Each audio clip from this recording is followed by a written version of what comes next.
Hi, in this video I will review a TV from Samsung 2018 QLED line, model QE55Q8DN.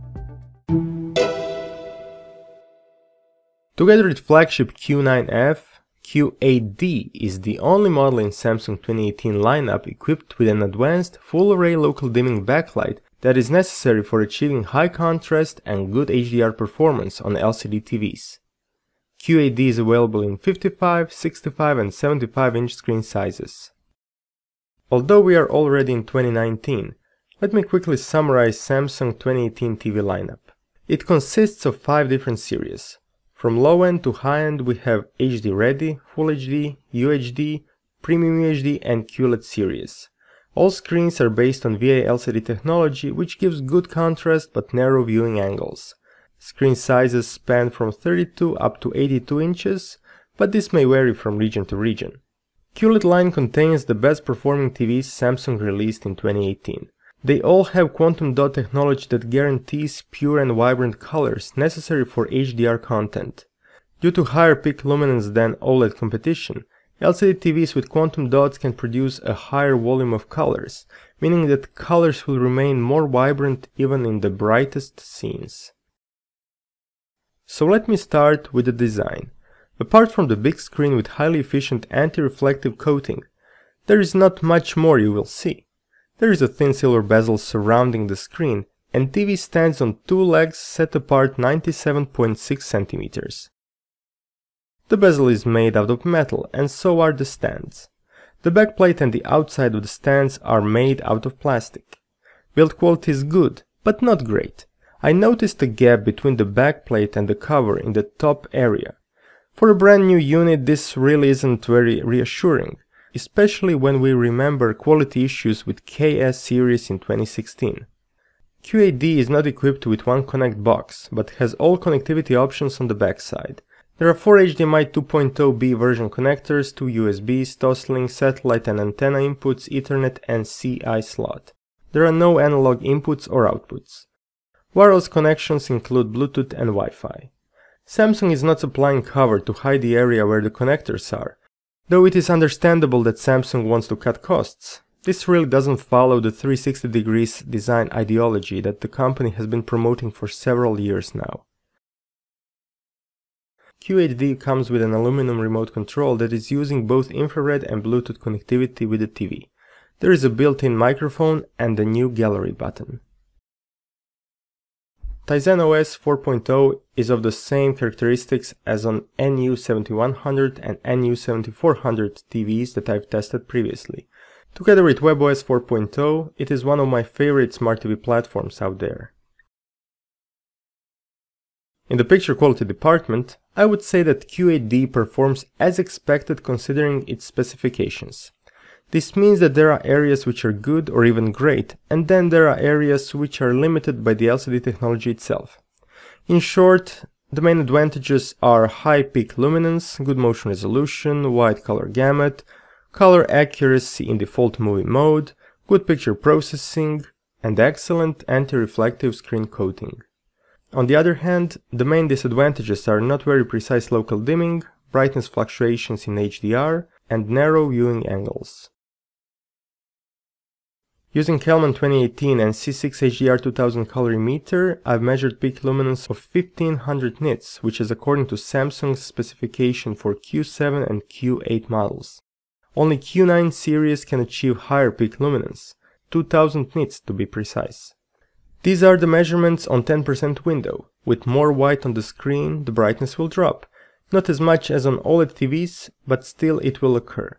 However, that didn't bother me while I was watching the actual content. Sustained peak luminance is also good. I haven't noticed a significant drop of brightness even after a minute of bright test pattern being displayed. This is definitely an improvement compared to SUHD line that I've tested in 2016. On the other hand, I expected better local dimming performance from this TV. There are a total of 40 dimming zones. 4 more than on LG's SK8500 series and 8 less than on Sony XF90 series. Dimming is not very precise, as you can see on this pattern that displays a white line that moves across the screen horizontally and vertically. When the line is on the left side of the screen, only the far right side is dimmed. The rest of the screen has LEDs turned on, even though there is no content in that area. Because of that, most of the time you are actually seeing the native contrast of the VA panel itself, almost without any benefit of full array local dimming. So the result is not really better than what you would get on an edge-lit LCD TV with local dimming, such as Q7F or Q8F models. When TV is displaying HDR content, the situation is even worse, because the overall brightness of the scene will fluctuate if a bright object appears on the screen. There are many good examples of that, especially if you like to watch your content with subtitles. Every time a subtitle appears, the overall screen will lighten up, which can be distracting. If you reduce local dimming option from high to standard or low, the overall screen will get too dim, which is really not an option for HDR. So despite higher peak luminance of LCD TVs, I prefer watching HDR content on OLED TVs which are not as bright, but the highlight details are perfectly precise and the scene does not change its luminance level in such a drastic way. Motion handling is good. Q8D has native 120Hz screen with options to reduce blur, judder, and to add black frame insertion. Picture processing is at the same level as that of NU7100 or NU7400 models that I've tested before. TV detected all types of interlaced signals and displayed them without stuttering or moire effect. Upscaling of standard definition content is also good, without any distracting artifacts such as flickering or aliased edges. Even though Samsung promoted improved viewing angles on their QLED line, in reality the result is on the same level as before. Therefore, the best contrast and colors are possible only if you see directly in front of the screen or under a small angle.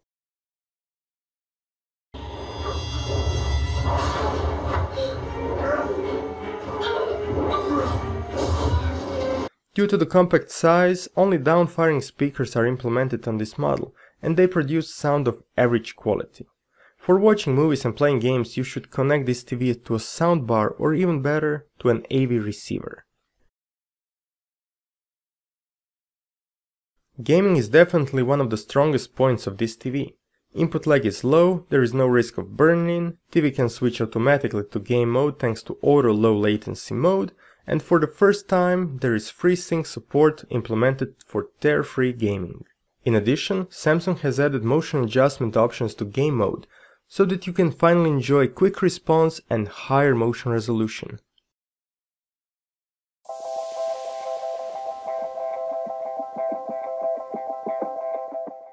Despite the impressive characteristics and advantages presented in this review, there are better alternatives on the market. You can save a lot of money if you choose Q8F or Q7F models, which will give you very similar performance for a lower price. Even better alternative are OLED TVs if you are into movies and HDR, and you can get them for the same or even lower price. As I see, the number one OLED alternative is LG's 55-inch C8, which has excelled in my test. There is also the B8 series from LG, the Philips 55 OLED 803 if you want OLED plus Android TV plus Ambilight combination, or the Sony 55 AF8 model with the OLED screen acting as a speaker.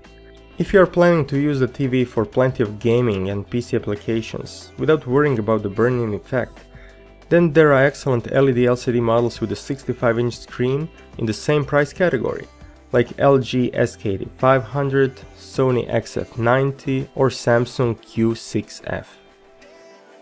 Thank you for watching this review. Tell me what you think about this TV and which would you pick, and support me by subscribing to this channel.